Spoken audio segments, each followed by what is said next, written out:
కొన్నిసార్లు పని చిన్నదైనా కూడా అది మనం చేయడానికి మనకు ఒక మోటివేషన్ కావాలి. అలాంటిదే నాకు ఈ వాచ్. నేను ఒక వెయిట్ లాస్ జర్నీ స్టార్ట్ చేయాలి. ఎందుకు?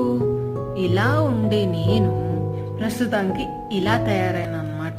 దానికోసం నేను వెయిట్ లాస్ అవ్వాలి. ఎందుకు అయ్యాను అంటే నాకు ఒక చిన్న ఏసీఎల్ టేర్ అయింది లాస్ట్ ఇయర్.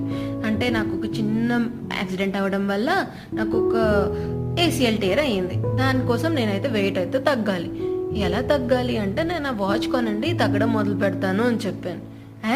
వాచ్కి దీనికి సంబంధం ఏంటి అంటే తెలీదు. ఇన్ఫ్లుయెన్సర్ని చూశాను ఎప్పుడు 2015లోనో ఎప్పుడో యూఎస్లో ఉండేవాళ్ళు. అవి పెట్టుకుని నడిచేసి తెగ అబ్బా చాలా బాగా ఉండదు అనమాట చూడ్డానికే. అప్పటి నుంచి ఒక కోరిక ఇలాంటి ఒక వాచ్ పెట్టేసుకుని నేను కూడా నడిచేస్తాను, ఏదో ఒకటి చేసేస్తాను అని. యాక్చువల్లీ ఎక్కువసేపు నడవలేను, కాళ్ళు నొప్పి వచ్చేస్తుంది. ఎందుకంటే నీ ప్రాబ్లం కదా, సో నీ పెయిన్ వస్తూ ఉంటుంది. దానికోసం అని నేను ఎక్కువ అయితే నడవలేను. కానీ I try my level best. మంచి డైట్ తీసుకుని కొంచెం మినిమల్ వర్కౌట్స్ అంటే నాకంటూ కొన్ని స్పెసిఫైడ్ ఉంటాయి నీ పెయిన్ కోసం అని, అవి చేస్తూ ట్రై చేస్తాను వెయిట్ లాస్ అవ్వడానికి. అవన్నీ మీతో షేర్ చేసుకుంటే అదో తృప్తి అంతే.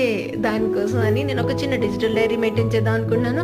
అందులో ఎవ్రీడే నేను ఏం తింటాను, ఎలా ఎక్సర్సైజ్ చేస్తాను అన్ని మీతో షేర్ చేసుకుంటాను. ఇది మీకే కాదు నాకు కూడా చాలా హెల్ప్ఫుల్. ఎందుకంటే ఇంత పెయిన్ ఫేస్ చేశానా ఆ వెయిట్ రావడానికి అని ఫ్యూచర్లో అనుకోవాలి కదా.